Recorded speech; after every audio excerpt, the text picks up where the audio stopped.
Today on Talk About That, I go bargain hunting for fashionable eyewear and write celebrity announcements for the Nashville Airport. Meanwhile, John gives a history lesson about restaurants and cuts line at the airport. Plus, a conversation about changing directions in life. Today's episode is not sponsored by Window Shades. Let us help you update your privacy policy. Let's go. Well, Johnny, we're back at it again. It's another episode of Talk About That. You can't stop us. You can only hope to contain us. So many people have tried to stop. No, people have been pretty supportive. And that's, you know, maybe that's our problem. Yeah, don't you remember the old church adage? It's a super pseudo-spiritual thing. Like, well, you know what, brother? If you ain't getting some... Why is this always a Southern person saying the dumb thing? Well, I don't know. This is my... I think it's a little culture shame that you've projected onto yourself. I am Southern, so the shame is all mine. So you think it's okay if you just impugn every Southern preacher as idiots? You know, brother... Do you think? What do they say though? Have you ever heard? They say if something ain't going wrong, you must not be doing something right. Or if things are going really bad, they go, "The devil's fighting us." Yeah, we've got to. You'd be like, "No, actually, you're making really irresponsible choices right now." No, this is the devil. You are like on the fault line of my whole life right now. Like, because there is. I do believe there's a spiritual battle against me. Also, I believe it's my fault for all of it. So. Yeah. Then it's like, well, is this bad decision or is this like an attack? That's the thing. It's like social media has taken nuance away from our psyches. I consider myself a political centrist, and so, but we get pulled to the left and right. If you're on social media, it's like you're either a monster or you're a great person, and there's no nuance. It's like most things in life are a blend of empathy and personal responsibility. Like you have to approach them from those two things. Right. But like the people who are like, you're not empathetic enough. And then people are like, you don't show enough personal response. It's like, it's both. Yeah. We both handle our lives with both things. But when you deal with like the extremes and extremists, you just go, oh, I guess I'm a monster. I didn't know. I thought I'm not empathetic enough. Turns out I think this person should have had a little personal responsibility here. Well, what are you, a right-wing nut job? No, I just feel like it's both. Right. You know? Yeah. Like we say what we believe, but then when we get down to it, we're like, oh, it turns out I really believe in, you know. Well, it's because social media is based upon making definitive statements. Well, it's based on getting clicks, which extreme viewpoints get more clicks. They do. Yeah. Someone told me that the other day. That's what we need. That's what's wrong with this. We're not being extreme enough. I came right out and said we're central. We're trying to be centrist here, and we're like, oh, that's the wrong way. I was meeting with someone. Not the way forward. I'm going to be very vague. Yeah. It's going to sound very important. I was meeting with someone who's like a social media specialist who has worked in a lot of different fields for a lot of different people. They call her the cleaner. And, what is she? And they said, they were like, I've worked with people where that was the exact plan. They were like, look, here's how you grow. You make sure you have an opinion and you chime in on everything, especially the hot button stuff. When something blows up, you chime in with something huge and polarizing, and you'll get a lot of follows and you'll get a lot of likes. And that's how they build it. Yeah, plant your flag in this, whatever, and then you'll find people that worship that flag, whatever it is, whatever that banner of. In some cases, the actual flag. Yeah, in some cases, the actual flag. So, that's wow. all right. Wow, we went deep all of a sudden. I don't know. I hadn't seen you in a while. How's your week, John? You know, this is a very weird week. Yeah. A very, very weird week for reasons I really can't talk about. Oh. Even though the name of the podcast is false advertisement. It's like talk about that redacted. We're just I think I let the listeners in on a lot of my life. We do. We don't hold back usually. But there's just sometimes things you just gotta, you know. That's okay. Maybe for patrons. I don't know. I don't even know if the patrons. I'm not but sure anybody we should really care. bait them. Hey, maybe there'll be a little tidbit. Maybe if you up $5 a month, maybe little nugget. You know what I hate, Johnny? Salesman. And I'm glad we don't do that. No, we talk about we would never do it. All we do is we invite people to talk about that podcast.com to see 208 archived episodes. Right. Listen to and see. And if you, let's just say, like if you buy in now on the ground floor, and you get a few patrons underneath you. Hey, fortune favors the brave. Fortune Let me just favors say that. The bold. I don't know why they say brave. I think my wife is so upset about that commercial. I am too. Because of brave. They're probably quoting the actual original. Is it Greek? Is it Cicero? I don't know. Romans. See the time of the Romans or something like that. But at the same time, yeah, we've always heard just think it's such a funny commercial because it's like he's walking through the hallowed halls of history and all these CGI things are behind him of like Edmund Hillary climbing Everest and all these things. And it's like, yeah, but before Edmund Hillary did it, like, first of all, you're not Edmund Hillary just because you invest in Bitcoin. Crypto, right. And then second of all, a lot of those people died. Right. Some of those people aren't coming back. And that's what we're seeing with, I don't want to get into crypto because I know very little about it. I just know it seems very volatile. And I think that's kind of proving out. But anyway, Matt Damon told me fortune favors the bold. That's what we need to get, more bold, and we're going to do it. Oh, he said brave. He said brave. He said brave. I say bold. You say bold. And beautiful. Fortune favors the beautiful. That's very true. Yeah. But that doesn't help you with investment. No. Just got to get more beautiful somehow. Crypto sounds like a Marvel villain to me. Like they should bring that out next time. Spider-Man's fighting crypto, and he's like throwing Bitcoins at you. Yeah. Or something. Yeah. I passed a... Stone. No, I was in the middle of Indiana, and I passed a Ford dealership. And, you know, the Ford dealerships will have, like, the name of the guy. Bob Watson Ford. Yeah. That's the thing about owning a Ford dealership is you get to have your name next to Ford logo. And the names of some of these guys are so funny. And this guy's name was, like, Max Creech or something like that. And I was like, it sounded so much like a comic book. I was like, the Ford dealership is his origin story. Like something's going to go wrong, and then he's going to be like, ooh. And that's when he rose up. He did. Yeah. Against the whatever, Spider-Man. I don't feel like my origin story is dark enough, maybe. I don't know, maybe even the dark parts, I'm just like, well, that was probably my fault too. I guess that's what Batman does. He always thinks it's his fault. He should have protected his parents. Right. Even like the Joker, he was a criminal who then... Right? It wasn't like the Joker was a good guy who turned into a criminal, right? He was already a criminal? Yeah, he was like, even people who are... They're already on a path. They're already on a path, and then something like pushes them. Want that? Turn to... I will say this. One of the better books I read, and I don't read a lot of books like this anymore, years ago was by Andy Stanley. And God, I can't remember the name of it, but the whole premise... Principle of the Path. I think it was called The Principle of the Path. Yeah. Pal. And the whole like premise of the Principle of the Path was that particularly for people who participate patriarchal. No, it's not. It was like, and this is I think such a profound. I'll say this sometimes to people I'm speaking to. It was profound to people. It's profound to people. I will say things like this. This gets me like we're not here today for whatever reason. Whatever if you're at a church or you're at an event or whatever. Like we're not really here to put you on a path. Because you're actually already on one. Right. Like we're here to point out the path. Wow, there's a lot of peace still. Really point out the path that you're already on, and then you can decide if that's the one. But the path you're on actually leads somewhere. Yeah. Like that's that real profound part of it. Who picked a peck of pickled peppers? Is that he's like, look, you know, and I'll say this like in relationship counseling a lot. Like, look, like usually dating. Hey, your relationship is going somewhere, and if I get on I-40 and I go east, if I drive long enough, I hit Knoxville. Like that, it doesn't like there's no question about it. I will if I go I-40 east from Nashville, I will hit Knoxville. And so you just got to figure out what direction things are going. They're already going somewhere. But we act like in I think Christian circles even that we're gonna listen. You're just floating around in the ether, and we're gonna put you on a path. It's like actually no, you're on a path. We just want to help you find the right one, Jonnie. I remember the C.S. Lewis quote about. Everybody wants to be progressive, but if you're headed the wrong way, the most progressive thing to do is to turn around and start heading the right way. And whoever turns around first is really the most progressive. It's like, whoa, it's a heavy. Yeah. I don't know. You know, I wish you'd turn around. That's what I guess I'm saying. You're clearly headed towards doom. I have some minor resentment towards C.S. Lewis. Okay. Because he gets away. Number one, he's smarter than all the rest of us. And also he's dead.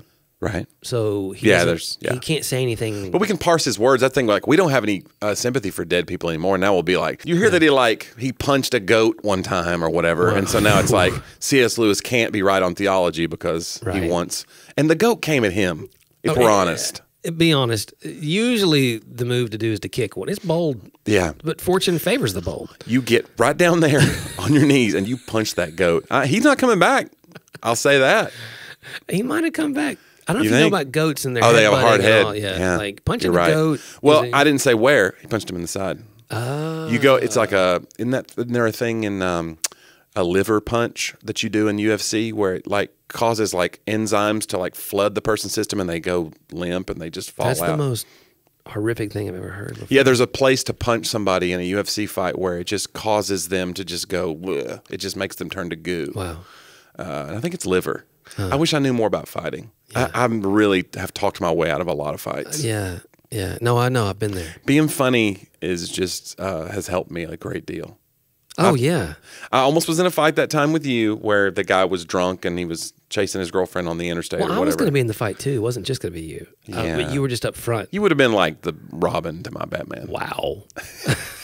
What was that kid on Christmas Story? I would have been what were they called? You had a bully and a... the henchman? No, he had a sidekick. There's a name for the sidekick. Bully. Goon? Bully. They were a goon. What was his name? What was his name? So Scott Farkas was the bully. Okay. Toady. Yeah. I would have been your toady. Yeah. Listen, you can be my toady anytime you want. You're my number one toady. Feeling a little froggy toady? I don't know. You're one of my number one toadies. Yeah. But yeah, so I've avoided most fights, but I don't even know if I could find the liver. Even if I go like, oh, I'll punch this guy in the liver. Right. What does that do for me? Are you sure it was the liver? I've been having lower back pain in like right above my tailbone. And it kind of comes and goes. And somebody said, I had this and blah, blah, blah. And I'm praying it's not kidney problems. And I go, that's what this could be? I didn't even think of that. I was just like, oh, my back's tight. And now this person's like, I bet your kidneys are shot. I'm like, what are you doing to me? Your kidneys are shot. I got to stop drinking these Diet Mountain Dews. Yeah. But I have that thought a lot. Actually, I was eating really badly there for a while. Yeah. And I was having this pain like right on my left side, right under my heart. Yeah. Which is a bad thing. I have not good heart history in my family. So then I have to sit there, especially as a 6, and fight all of the possibilities of what that could be, you know? Mm-hmm. But it's digestive for sure, because right now I'm eating good. I don't have any digestive issues happening. It's heartburn and stuff. It's like things moving. But I can go down the whole rabbit hole of like, not just what it might be, but then what treatment I have to go through, what I have to deal with, what my family's going to deal with when I'm gone. Like, it's really dark. This is like Dickens. Yeah, it's very... Good grief. And then it's like, oh, you know what I should have done? Is just to eat less carbs. Uh-huh. And that helped. Yeah. Now the pain's gone, so... Yeah. So carbs cause pain. Is that what you're... In your world? In my world, my indigestion and heartburn are way worse when I'm eating a carby diet, yeah. Huh. So like when I'm just like taking down the chips and salsa, the salsa's fine. It's the chips. Isn't that crazy? So you could just chug salsa. I could chug salsa right now. In fact, I brought this jar. Yeah. Be great. Wouldn't that be awesome? Not a sponsor. Yeah. Well, we didn't even name it. Salsa itself is not like just Pace Picante. Pace Picante. Do you watch The Food That Built America? No. You've talked to me about it before, though. You're missing out. Yeah. You would find it. So there's 2 seasons now. Okay. You'd find it super fascinating. Did you know that that yeast? Did you know? So it's always like, okay, when do you think TGI Fridays originated? What would you guess?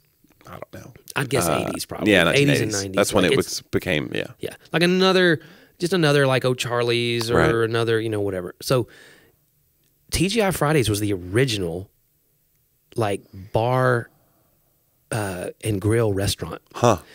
It's kind of like the original hamburgers were White Castles, which is now one of the lesser chains. So you kind of would assume. But there was a guy, so in New York post-World War II, dudes, like bars were only for guys, and they're just dark, musty, dirty places. Guys would go after work and then hang out with other dudes. And Finally, a break from the ladies. And so, like, even in the 50s, I think, or late 40s, like some women were not allowed in certain bars. Huh. Not some women. Women were not allowed in some bars. That's what I should say. And so when women then are flooding the workforce in the early 60s, especially, late 50s, early 60s. They're like, we need to drink too. And especially in New York, where this is how it started. It's a true story.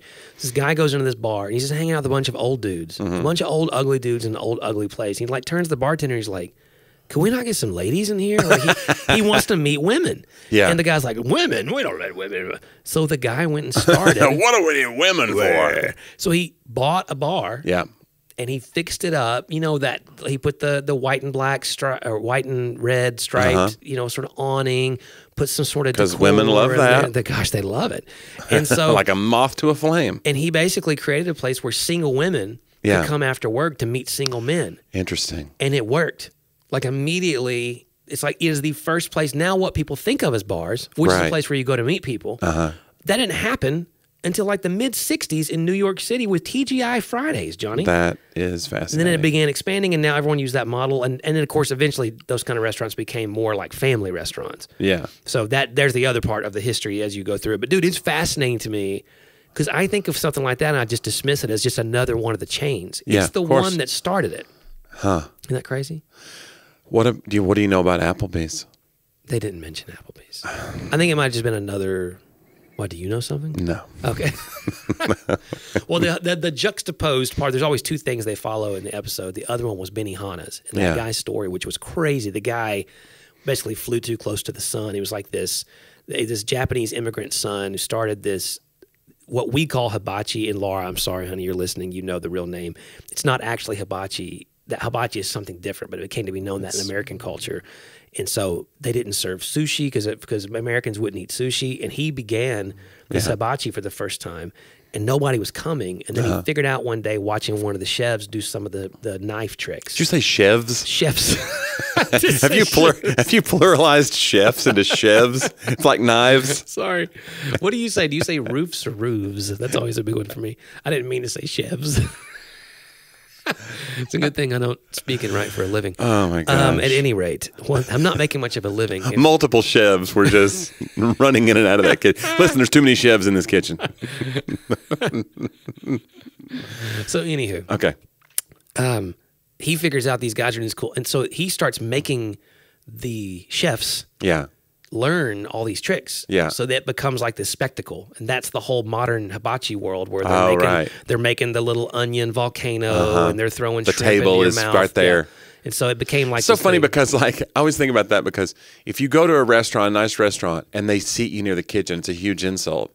But if you go to a hibachi place, they're literally like, hey, lean over this hot griddle. Yeah.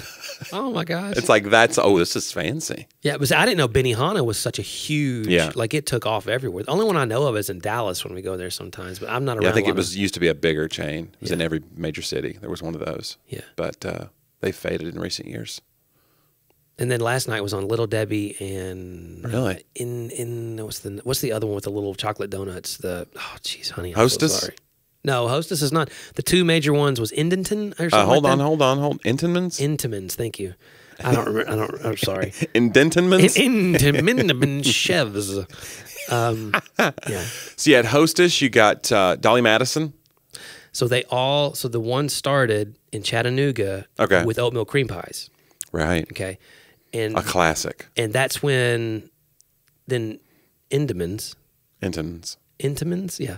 Yeah. Intimans was doing like whole cakes, and they figured out, this is the fascinating thing, what she figured out was that they were still getting outsold in the supermarkets because people could see through the glass what they were ordering versus these boxes. Oh, yeah. So she came up with the plastic front to look into the box in the window.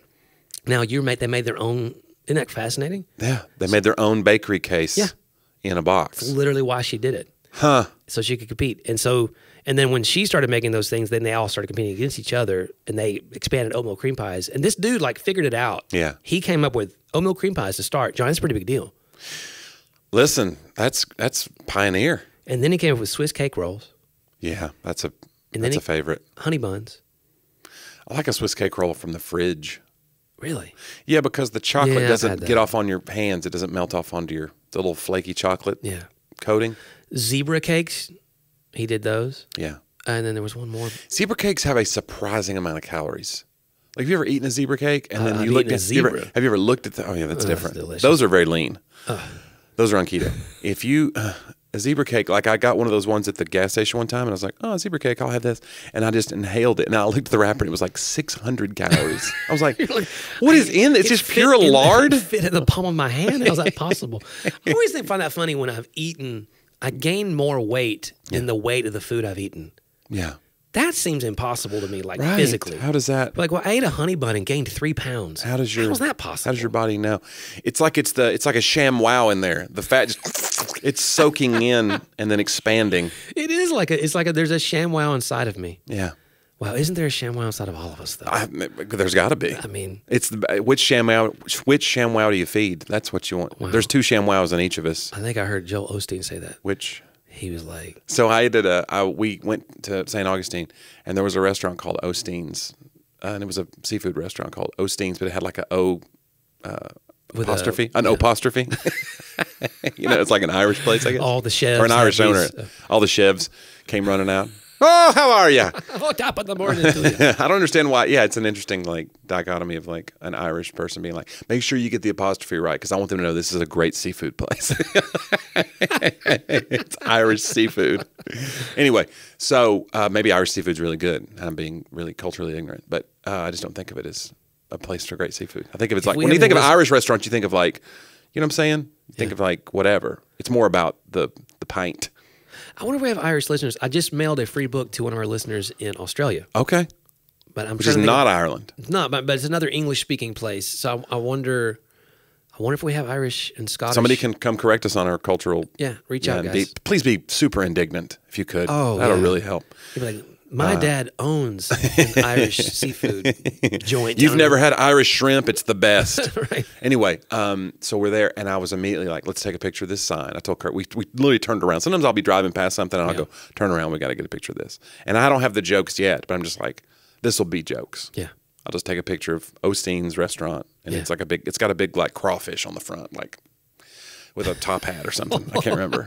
How was the crawfish posing again? Crawfish are kind of bent over. Hey, look at me. He was like in midair. He's like, he has my spine. Do I look delicious? I'm a little hunched. He had a little, yeah.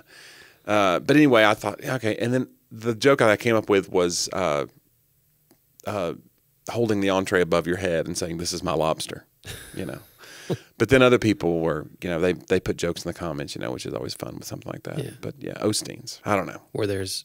I mean, not a sponsor, but you didn't eat there, though. I didn't eat there. That's what's funny is like 5 or 10 of the comments were like, that place is actually amazing. They didn't want to participate because they were like, don't you dare besmirch the name of a fine quality restaurant. How dare you? I would never besmirch. You use besmirch more than the average person, and I'm very impressed with it. Thank you. Do you have a synonym to besmirch? Impugn? Ooh, use that one today too.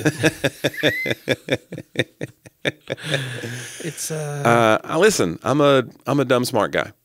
I got street smarts. You're probably. I think I pick up words from like shows I watched or things I've read, and I understand their context, and then I go, and I don't think of consciously using them, but I go, oh, that's a smart way to say that, and so I don't know, I just kind of whatever. Well, you're the smartest guy I know. So no, stop it, John. You are. Come on. So my wife is the smartest person I know. Oh, boy. You're the smartest guy. And that's why we had that one epic Trivial Pursuit. Yeah, that's true. Where Laura and I took you down. That's right. Our powers combined created Captain Trivia. Captain Trivia. But you're hard to beat. So it's okay. I don't even remember that loss, actually. I blocked it out. Well, to me, I'm undefeated. Very convenient. In my mind. We call that delusion. Oh, and I have the Enneagram for you, 12-step recovery, therapy. I have all kinds of What is the delusional Enneagram number? You're like, I'm actually a 12. How you like that? I made up my own Enneagram. That'd be great. I'm the best. I mean, what if there is 12 and we just don't know it, Johnny? We've not, yes. That could happen. It's like Pluto used to be a planet, then it wasn't, now it is again. Is it right now? I think it is. I don't know. I think they've reclassified it. We're just making up names for things in space that we call it. Be like, how dare you not call it a planet? It's like, guys, it's been the same the whole time. Yeah. It was there before we were. What if the planet's like, my name is Dave? Exactly. Like, it's funny how we're so offended by just our own nomenclature. That's really what we're... look at you throwing in our own lexicon. Lest we forget. Someone's a little author over here. I know me some words, too. You do. Wait. Chevs being one. It's fine. Colloquialism. Here's the thing. When I'm on the road, I'm trying to write more and make time to write. And then the other day, I was reminded of something. I was in Nashville Airport. Well, first of all, there's a comedian in Nashville whose name's Laura Peak. She's in L.A. now, but she's from Nashville. And she's so funny. And she was doing this bit at a show that I was on. She was running it backstage. She goes, do people here know who Joe D. Messina is? I go, oh, yeah.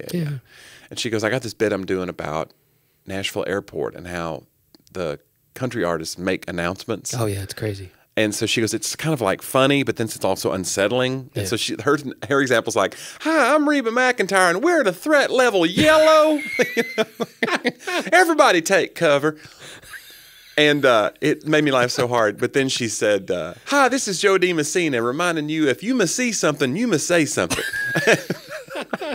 And it made me laugh so hard. But it reminded me, like, I said, me and Rick Roberts, a buddy of mine, we had this string back in 2011 or so where somebody made an example about that on their Facebook. Like, I hate the announcements in the Nashville Airport because they're just like, hey, this is whatever. This is Garth Brooks. No smoking or whatever. And you're just like, why do I need Garth Brooks to tell me that? But it is kind of charming and funny in a way. And so I remember I went back and forth and I wrote like 20 jokes that were Nashville, and I made it like a hashtag. This is 2011. This is the early days of Twitter for me. Early.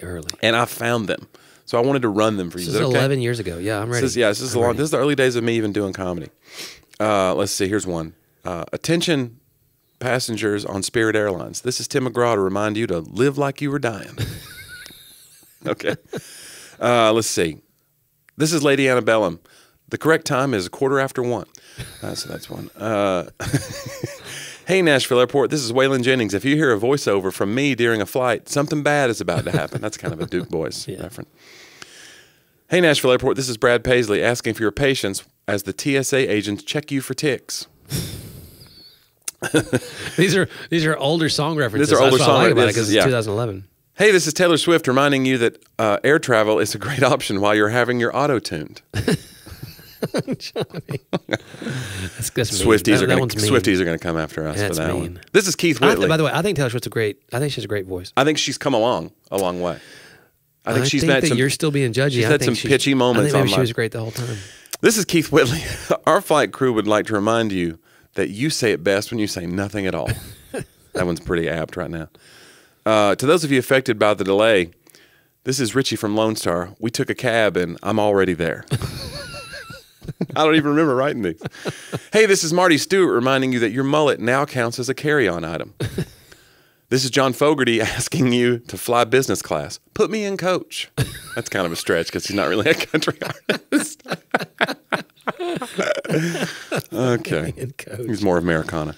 Yeah. Hey, this is Carrie Underwood asking you not to carve your name into our leather seat. This is Lee Greenwood. I'll gladly stand up next to you unless the seatbelt light is on. That's so dumb. Let's go take a minute on that one. Yeah, that's dumb. Ooh, can't breathe. I had an old man wheeze on that one. This one is I like this one. This is Faith Hill. If there's an emergency, oxygen masks will fall from the ceiling. Remember to just breathe. This is Charlie Daniels reminding you to fly Nashville. We are in a bind, way behind, and ready to make a deal. They're not anymore. Well, air prices are really up. Air travel prices. Sorry about that. Sorry, it's a timely reference. Yeah. This is Charlie Rich reminding you that you can have a private security screening when we get behind closed doors. That's a really old one. And the last one is, hello, you can have your luggage wheeled around to your car with one of our Porter Wagners. Well, that's great. Yeah. Did I tell you the last time when we were in Orlando trying to get out, like, was it Orlando? Do they have famous Orlandoans? Where were we? I can't remember where we just went. Okay. Earlier this spring. You went to the beach, right? I did. Wow. John Snap. Jeez, man. I can't recall which. It may have been Tampa, but I think it was Orlando Airport. It was Orlando. Yeah. It was a cruise. Thank you. And we flew back. It was Port Canaveral. Sorry, guys. Lost it there for a minute. John's slipping. And so we came and we rode the shuttle to the airport. And Jonnie, when I got to the airport, they were wrapped. There was a line. We were probably, 3 hours early. Yeah. Maybe 2 hours early, 2.5. And there was a line outside of at least 1,000 people. Outside. Oh, no. Lined up. To get tickets? To try to check in, yeah. Oh, no. I go inside past that line just to see. And there's another line of 1,000 inside. Oh, boy. And I was like, we're not going to make this flight. Are you guys pre-check? Yes. Okay. But the pre-check line was big too. We had to check bags though. That was the problem. They were all there to check bags. Yeah. So I'm just standing there like, we're not gonna make it. Like this is 2,000, no lie, probably 2,000 people in line, and there's a bunch of flights delayed. There was weather coming in all over the country. Yeah. And so we had snow coming into Nashville, and so that was part of the deal. And I was just like, you are kidding me. And all of a sudden, this lady walks up to me. She's like, hey, she's one of the porters. Yeah. She was like, hey, if you'd like, we work off of tips. I could go check your bags in for you. I'm just looking around like, have I just been looked at an angel? Is this a scam? Did an angel well, just or come? Is it like and then she takes off with your bag? I didn't really care at that point. Okay. Like, yeah. Either I was one. like, sorry, my bags got stolen. We got to get. That reminds me, though, there was one time when an angel stole my bags.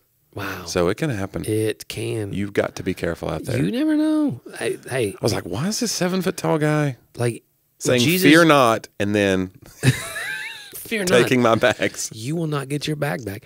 And so she took the bags and moved in front of the line. There was some side. They had a side look at this area. She went over, checked them, brought us back the tags. Oh, my gosh. And we went and walked right through. Oh, I tipped her. Yeah. I think I tipped her big. Yeah. And it was worth every penny. Yeah. But I was like, why did you pick us? Like, I must have looked desperate. It was like, oh, because everyone looked desperate. Yeah. But why? You don't feel bad that you kind of skipped the process? No. Okay. Maybe that's part of the problem. I felt fortunate. And I was like, maybe these other people, maybe she's asked everybody else. Right. I don't know. So I don't know, Johnny.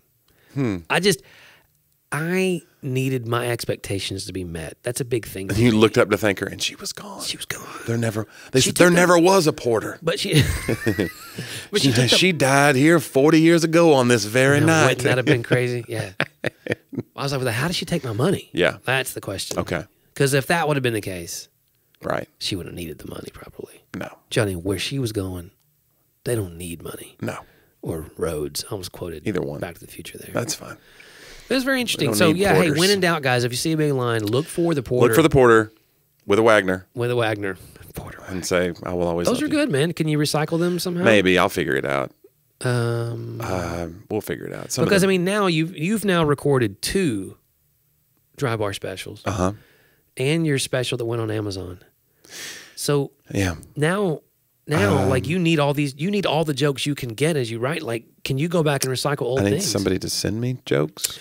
I'm happy to do them. Constantly think about old things you said that were funny, and I'll text them to you. Yeah. I think you should rework into jokes now, and you never do. I don't know. I'm trying to keep my eyes peeled on the road, though, because I do see things. Like, I posted, I was driving through this town called Napanee, Indiana, and they had this building, this nondescript, weird metal building.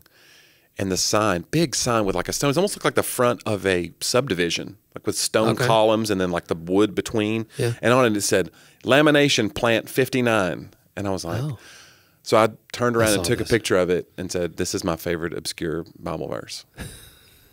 And it just says, it sounds like second lamination. Yeah, second lamination. But anyway, it's about being transparent. It is more about and being hermetically sealed. Oh my God! Unto the day of salvation. Oh wow! And He sealed you, protected from outside elements. But you're in the fire. You're in the heat. Oh boy, are you? You feel the heat and the pressure. But it's for your own protection. Yeah, literal protection, page protection. Yeah. So. I don't know. But anyway, you got to keep your eyes peeled sometimes. But sometimes when you're in these small towns, and then I talked about it on stage, and I got laughs with it, but I always think, I kind of prefaced it all by saying, like, I was born in a small town in East Tennessee, or whatever. So it's not like I'm making fun of your tiny town. I get it. I understand, like, tiny town culture. Right. But this is really ridiculous. Like, there was one place I passed to that was like Glenn's Tire. Uh-huh. And I just said, I pulled in. He's just got the one tire. And he said it wasn't for sale, which that's a weird exchange. Why the sign? What's your deal? Yeah. This guy's super proud of his tire. Yeah. Hey, come on back. Hey, we get it, Glenn. You got a tire. Yeah, it's like a museum back there. He just has it. It was an amazing tire. Yeah. I was shocked by Right. It's like there was somebody like that in Knoxville, or near Knoxville where I grew up in Fountain City, and it was like Glenn's Florist. Or Bob's Florist. That's interesting. Yeah, because it's like you actually own the flowers, not the florist. Yeah, you've got someone tied up in the back. Or it's just like, this is just the florist that I use. I can direct you. If you hire me, very right. I'm a middleman. I'll help you find the florist. I'll help you find the florist. I have this. Should have been like Bob's Flowers. Yeah, it really is almost so like that they own the florist inappropriately, working the florist. Yeah. Yeah, this is my florist.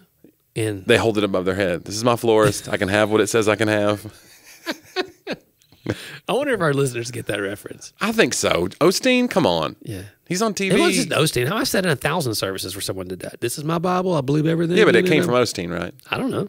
I think it came from Osteen's dad. It came from the senior. Isn't that John Osteen? John Osteen. Do you think it did? I don't know. Yeah. Does he do it? I think John used to do it, and then Joel just kind of like took it over to be folksy. But I've seen lots of people do it, but they never gave them credit. Huh. You know what I'm saying?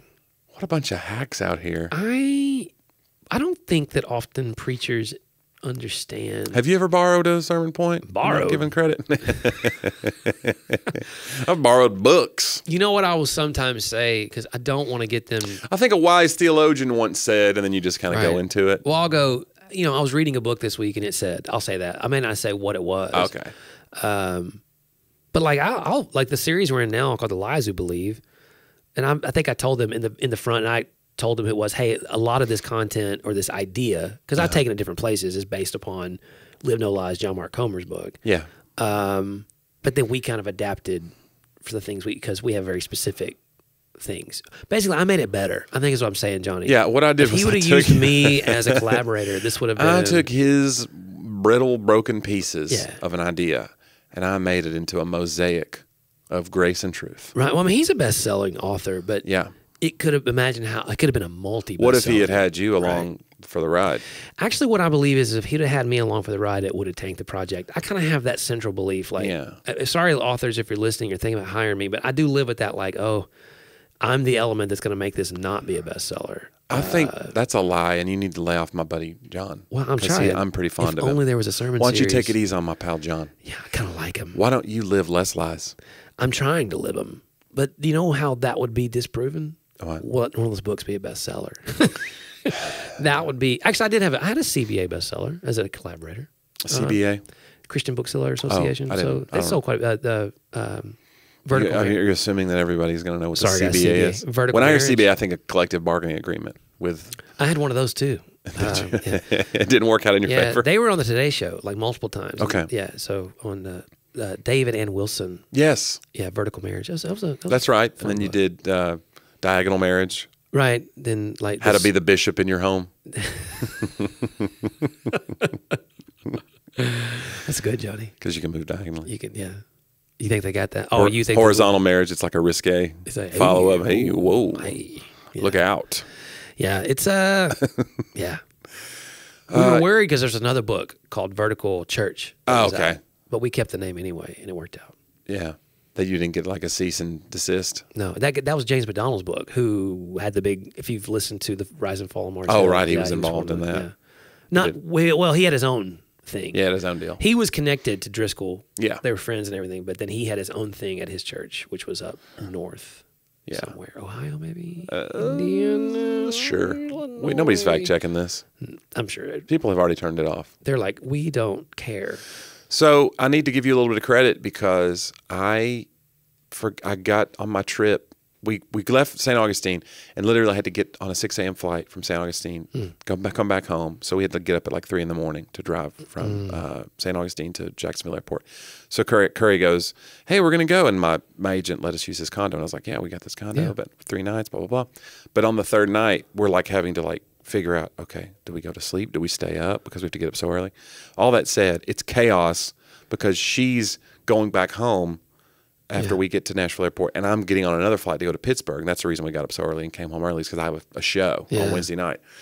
So in all that hubbub, I left my sunglasses in the car. Oh. So I get to wherever, Pittsburgh, and it's just like glaring down. I'm like, what in the world? So I took a page out of the old John Driver. Dollar Tree. I went to Dollar Tree, bro. And I didn't get 1 pair. I got 2 pair. Bro, you could have got 10. You can't hide money. I thought about it. I thought, let's just load up. I don't wear those anymore.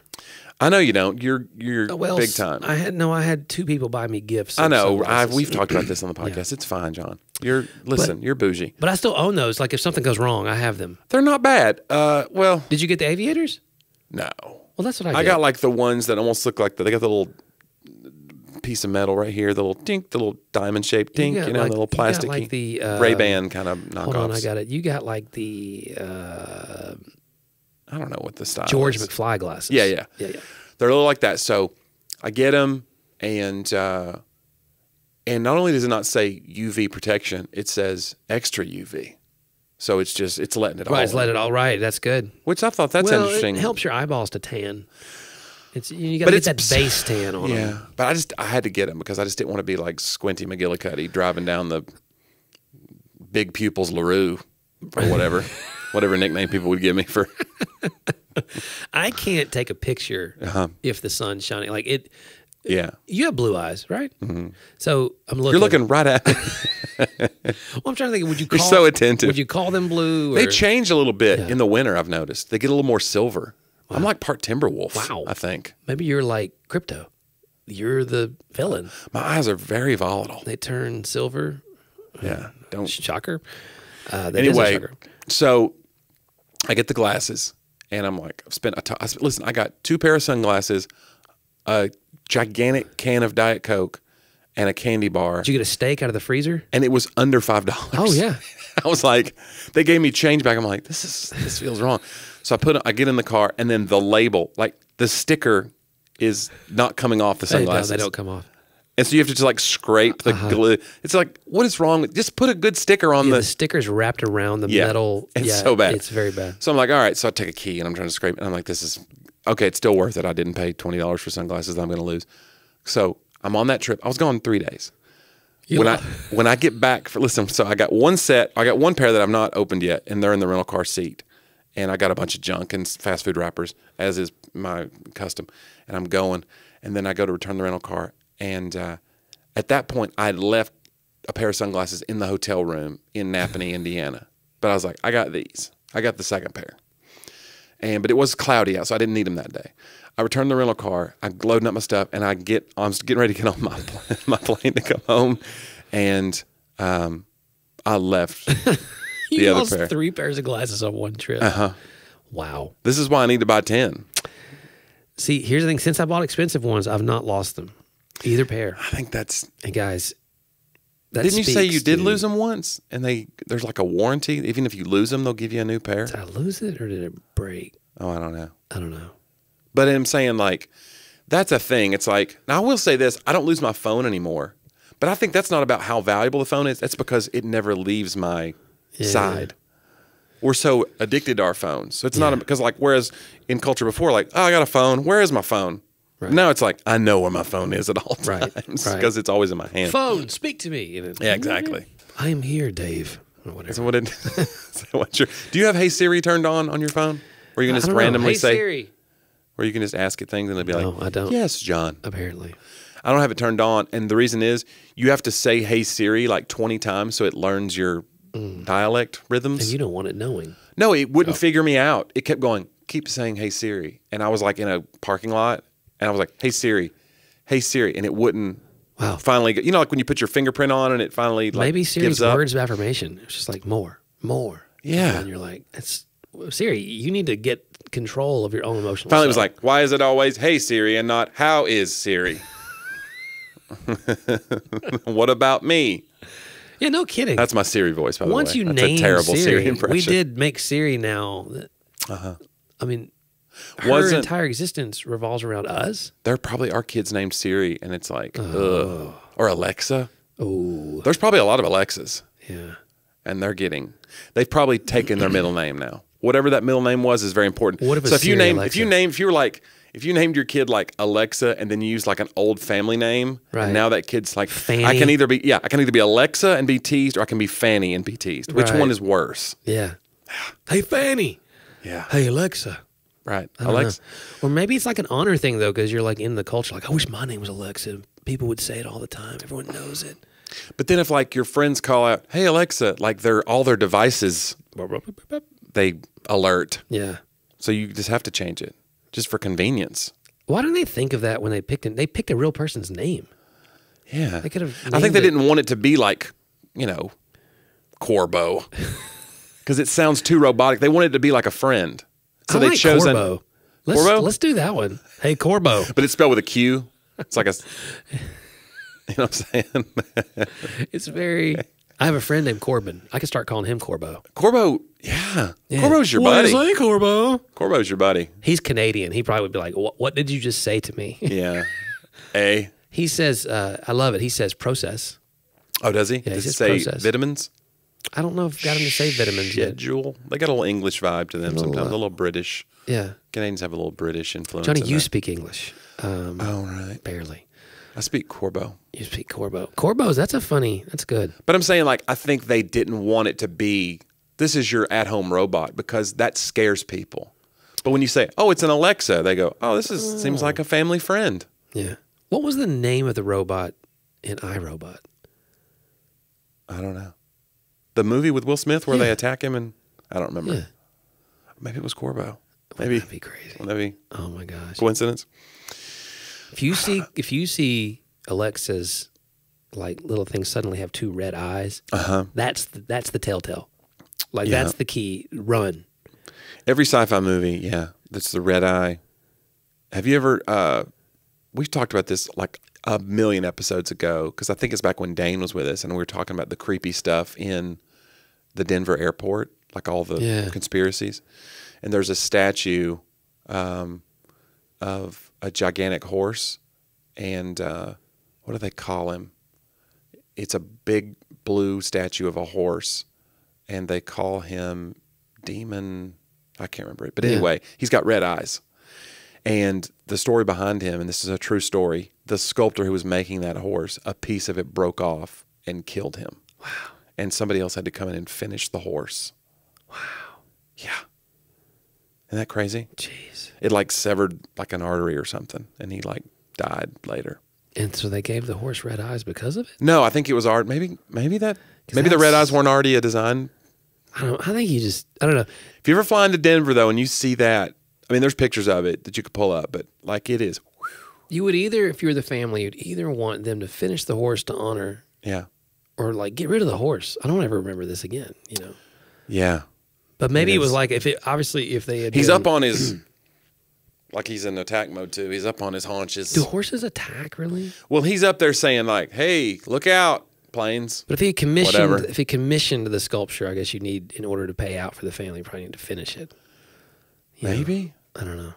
I've never done a sculpture. I wonder if there's like a little placard down at the base of it that honors the guy. I don't know.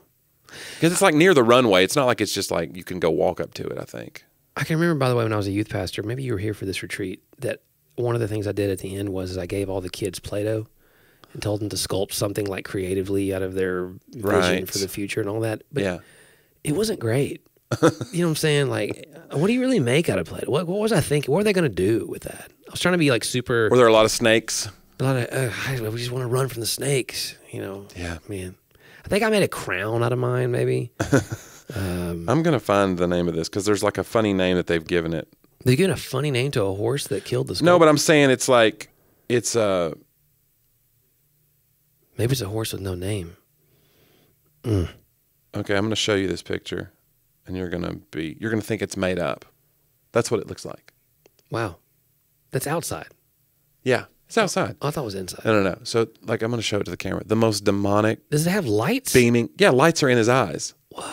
Coming out of his eyes. So they call it, but hang on, what he's called? Blue Mustang. Lucifer. That's what it is. Lucifer. So they ended up calling him Lucifer because of the demon eyes and the weird mythology behind him killing his own sculptor. That's a play on words. Yeah. He's not really called Lucifer. No, I'm saying that's not a pun. Blue Lucifer. No, I get it. I'm saying, is it a play on words or a pun? I'm asking which kind of joke it is. Huh.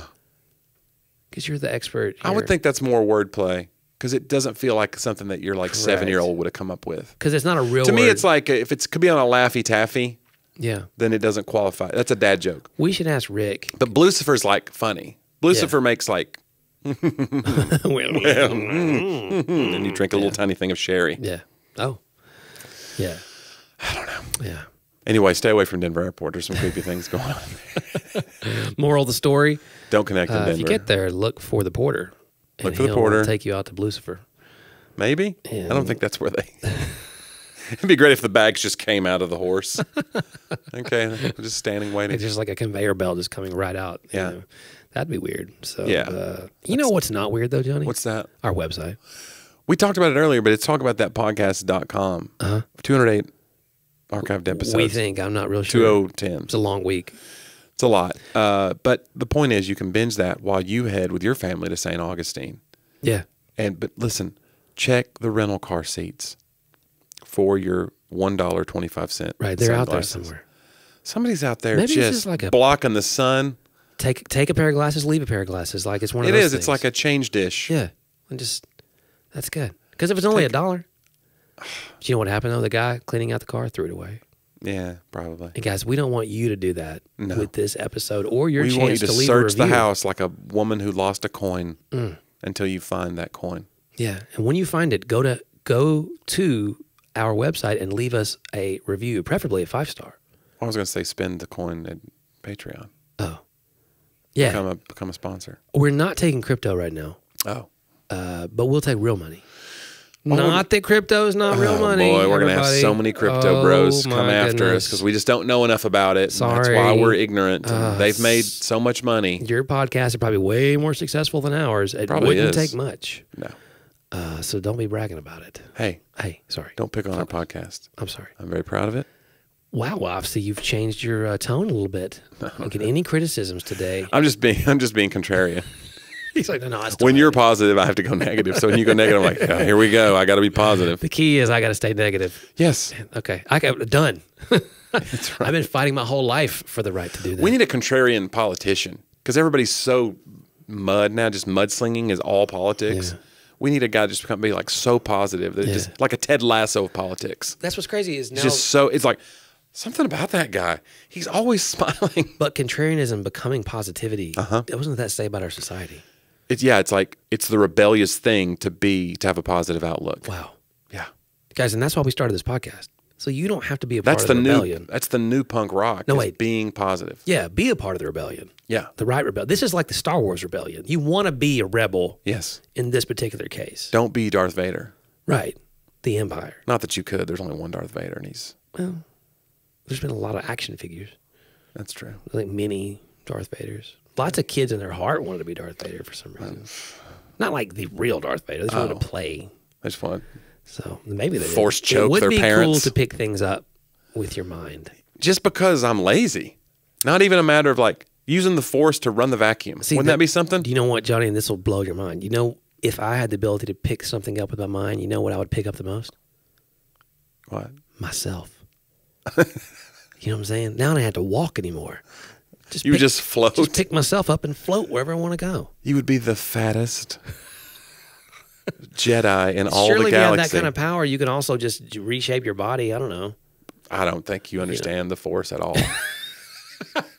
You're just going to be a weird, bloated Sith Lord. Just floating around. Yeah, is John really powerful? He is, but he just levitates fries into his mouth. That's all he ever... Can I levitate, like when I eat wings and stuff gets through my teeth, can I levitate the pieces of wings out from beneath? Because you replace flossing. You're like floating above the treadmill. It's on, but you're just not... You're not making contact. You're like, I can't lose these last 50 pounds. Oh, my goodness. Anyway, guys, thanks for listening. You're terrific, and we love you very much. We have received a lot of amazing emails lately. We have. Yeah. And thank you guys. Every one of them means a lot to us. I'm still doing the giveaway. I've given away a lot of books now. Yeah. But the deal remains. So if you'd like to be a part, if you're just willing to write an Amazon review of Not So Black and White, in fact... I'm going to open it up again because there's a huge deal right now as well on my other book, The Ultimate Guide for the Avid Indoorsman. Okay.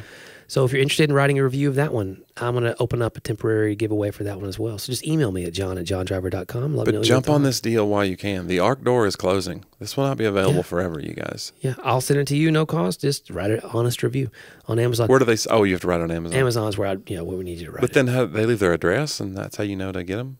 They send me their address in the email.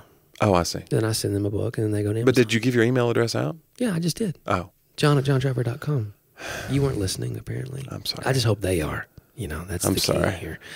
And then, hey, follow Jonnie and me both on Instagram. You can check out our link tree with all of our stuff. Yes. Our link trees have everything. Linktree/Jonnie W Comedy. No, just Jonnie W. Just Jonnie W. And then Linktree/John Driver. So, yeah, check it out. Hey, send us things you would like for us to talk about as well. We always love listeners asking us questions and things we can do to expand. There's a lot of exciting things happening behind the scenes right now on the podcast. Maybe just say a prayer for the podcast. There's cool things happening that we're kind of exploring right now. Say a prayer for the podcast. We're on a path, and there's a principle of the path. Yeah. We want you to participate with us as we pay it forward and bring you proprietary piles of profundity. Boom. Did you get that? We did it. I don't get to use the word profundity quite a bit. As much as I would like, so I'm glad we worked it in here today. Yeah, so it's a little pretentious, but what are you going to do? So it's pertinent. I can't help it. All right, guys. Hey, thank you for the time you spent. We'll see you next week on Talk About That.